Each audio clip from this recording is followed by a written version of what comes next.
Hello and welcome to the Election Corner on One Man Think Tank. Today I'm going to be giving you what is frankly the most boring presidential election prediction for the 2020 presidential election between Donald Trump and Joe Biden for the week between August 26th and September 2nd, 2020. Now, I've already filled in the states that can be considered safe. Those which are pickups for a party are marked in the likely column, because you can never truly trust a state to flip on its incumbent. You always need to play it safe.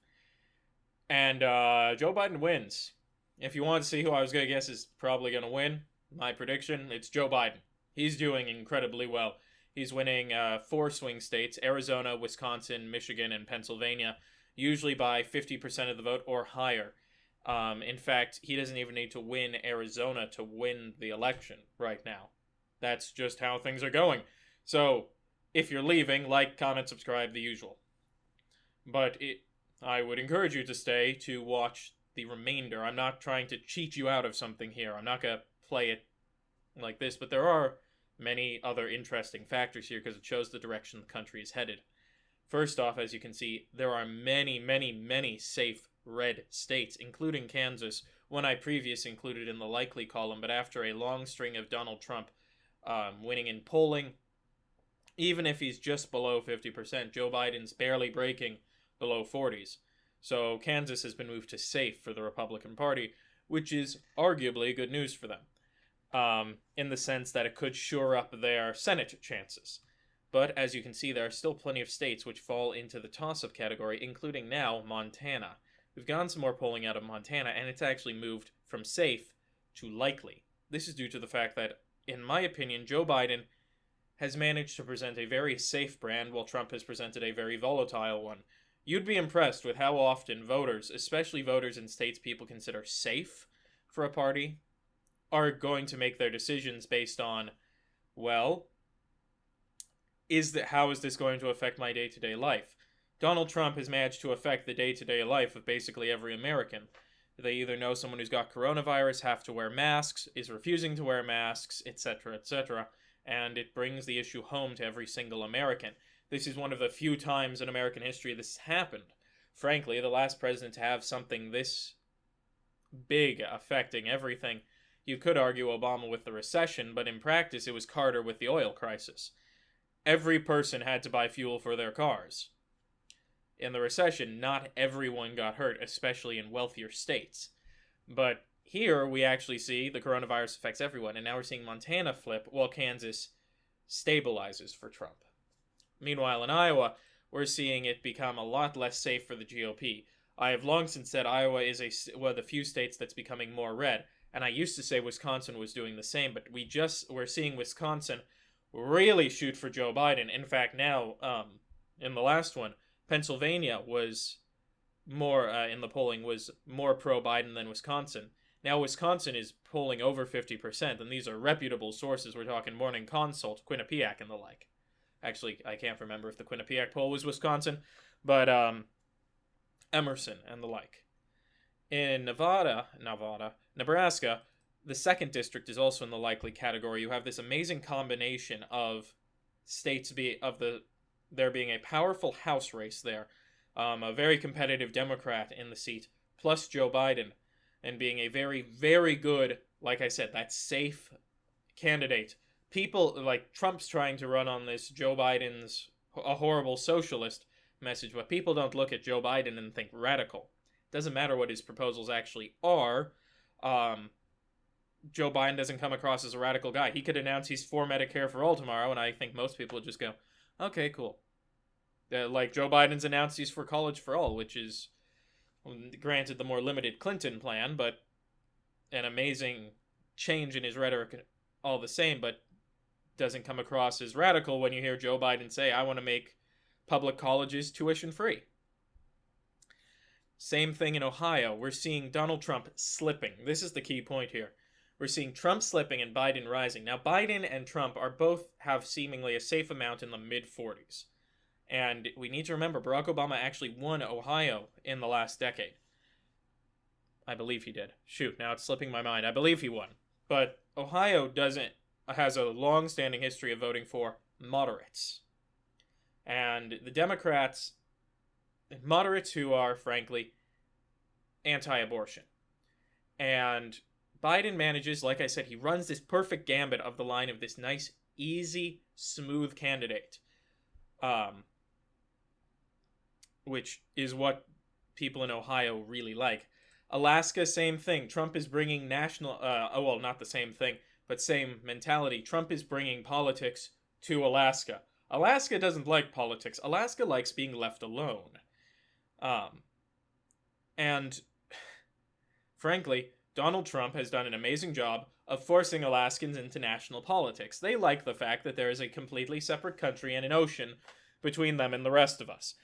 And Trump has managed to squash that notion by making it so coronavirus is a bit as big a deal in Alaska as it is in the rest of the country. We'll get back to Texas in a moment. Over to North Carolina. This state is likely, but not as safe likely as... sorry, not likely. I was thinking of the Senate race. It is leans. Joe Biden has seen his polling numbers increasing, and while Donald Trump's numbers are slowly decreasing. We're seeing Joe Biden holding about 47% of the vote, while Trump's holding about 44 to 45. This is an inverse from how things were looking about a month ago. Meaning, Trump is losing voters to Biden. Not the voters are going, maybe I'll stay home, maybe I'll vote for Trump. They're now going, I'm not voting for Trump, I'm voting for Biden. Or I'm staying home and saying I'm not voting. But this is really good news for the Biden campaign and puts North Carolina firmly in their category, so it's out of the tilt range. Now, it's about this point, I just remember I need to make a note. I don't do toss-ups, so none of these remaining states are going to be gray. My toss-up, because I believe you can always claim a slight victor in a race, and to not do so is to kind of go, well, you can't pick either way. It's really protection for the pollster, or the predictor, rather than, for lack of a better term, an actual prediction. You can guess, except in the most slim of races. And by slim of races, I mean, like, everyone is polling 50-50, like, you're getting polls that are 50-50. Say, that. Then you can say toss-up, but with the addition of tilt to the lexicon of polling prediction, you really can't go around and make the claim, oh, all these states are toss-ups. Like, I've seen people say Georgia, so if you want my toss-ups, Iowa, Iowa, North Carolina, Georgia, Florida, Texas, and Maine's 2nd District. Those are your toss-ups. But you can kind of guess where they're going. Iowa's going red, North Carolina's going blue. Georgia, going Republican most likely, though Joe Biden is mounting a strong campaign in the state. You have voter suppression, which is more rampant in Georgia than most of the rest of the country. As of late, it's still rampant in the South, but really rampant in Georgia. Their machine's working overtime with a Republican legislature and governor. But also, and this is a really key point, Joe Biden is not polling as well with white suburban voters as a lot of people predicted he would. And there could be any number of reasons for it, but I think the prospect of Georgia flipping blue for a lot of suburban voters, especially those in exurbs, thinking about you, I think Gwinnett County is how it's pronounced, don't want to flip to the Democratic Party right now. They're softer on Joe Biden than they might be, but honestly, I think the addition of Kamala Harris is going to keep them firmly in the Trump camp, at least firmly enough for a toss-up state. A toss-up state that's, however, not in the Trump camp is Florida. I keep wanting to move Florida to likely, but for right now it's leans. There's been a lot of proof there's voter suppression in Florida, as well as improper ballot counting methods. Not to mention the voting rights reenfranchisement has really been stalled, and Florida just has a history of voting poorly. I always go back to that Onion clip where you can look it up. It's showing the new Florida polling machine now requires using 85 different levers, 6 hours completing 2 SATs and the like. But if you want to vote down ticket Republican, there's a big red button in the center you can push. And you have to give like a vial of blood and all that jazz, which really summarizes Florida's voting. It always, I can't say that word, it always screws up but it always screws up in favor of the Republicans. As such, I don't trust Florida to be likely. That's really what it comes down to. I don't trust it's going to be a likely state. However, Maine's 2nd District is in a similar case, but for honest reasons. Joe Biden's polling really well there, but you got a lot of people who are not the typical Democratic voting base, in the sense of, they're like Alaska. Take the two northern extremes of the country, Maine's 2nd District and Alaska, they have the same business. Don't bring politics to us. We moved out into the middle of nowhere because we don't like other people, and here you are bringing your nonsense to our doorstep. And Trump has done that. So Maine's 2nd District, which he won in 2016, I think has a solid chance of flipping for 2020. And speaking of a solid chance of flipping, Texas isn't there yet. I really would like to say it would be, because that is a coup that changes our national politics forever. The second Texas is purple. The Republican Party is dead, as it currently stands. But Texas is tilt red. Biden is polling better and better. But Trump is just polling well enough, and you have to give it to the incumbent if it's on the knife's edge. But just the fact Texas is a toss-up really explains the entire map. Joe Biden's walking into this basically guaranteed a win. I know people say, oh, well, he could lose. You need to keep that in mind. And he could. There's a reason these are likely. If Biden fails to take 2 of these states, he doesn't win. In fact, I think if he fails to take Pennsylvania, he doesn't win. That's the key point of this election map. This is a really good map for Joe Biden. I'd argue a better map for Biden than was for Clinton. With hindsight, that's the issue. I think people overestimated the turnout for Clinton, or rather the dislike of Clinton. Underestimated the dislike of Clinton and overestimated turnout for her. Biden, on the other hand, has the advantage of people hate Trump. Look at his approval. People hate him. And right now, like I said at the beginning, the election map's boring. Biden wins. I know 538 says, oh, well, Joe Biden, if we look at the election in the future, it's gonna kind of get a bit more narrowed out, because they're assuming things will normalize before Election Day. This prediction goes into September 2nd. And September 2nd is 2 months out from Election Day. You can't normalize, if you recall, back in my predictions back in March and April and the like, I was saying if coronavirus is gone by July, and I assumed it would be, Joe Biden would be in a tough position. But people don't forget that easily, especially since we're looking like coronavirus is going to be here until the Election Day. We're seeing open voter suppression efforts, ballot destruction efforts, because everyone can kind of predict how this is going. And here is the really key point here. Democratic governor, Democratic governor, Democratic governor.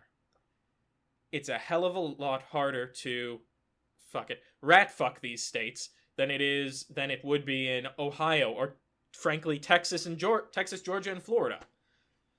Democratic governor. For the first time in a while, except for Pennsylvania, they've had a Democratic governor. But it's really easy to really fight back against it. All the governor does is executive order, okay, ballots can be dropped off here. Sorry, I'm a little bit clogged up. This is a bad map for Republicans and an amazing map for Democrats. Especially when you're looking at Texas. I love Jon Stewart's old line about how Texas is the lesbian in the bar the Democrats keep trying to turn and failing. And thanks to Trump, she's bi now. Assuming the Democrats are a man in this scenario. And Texas could flip. The fact Republicans are defending it is really bad for them, and is amazing for the Democrats. And if anyone's telling you otherwise, take what they're saying with a grain of salt. If they're going in and going, well, Virginia, that's likely, and Nevada, let's not talk about Minnesota. I mean, it's only showing Biden winning by 52 points? He could lose 2% before the election. Biden has this. It's the Democrats' election to lose at this point. And with that all being said, if you like the video, please leave a like down below and drop a comment. I love talking with you guys. If you want to see more from the channel, click the subscribe button and the notification bell so you see when new content comes out. If you want to hear more ramblings from me, go to my Twitter at OneManThinkTan1, the numeral. The link is down in the description below. And most importantly, as always, have a wonderful day.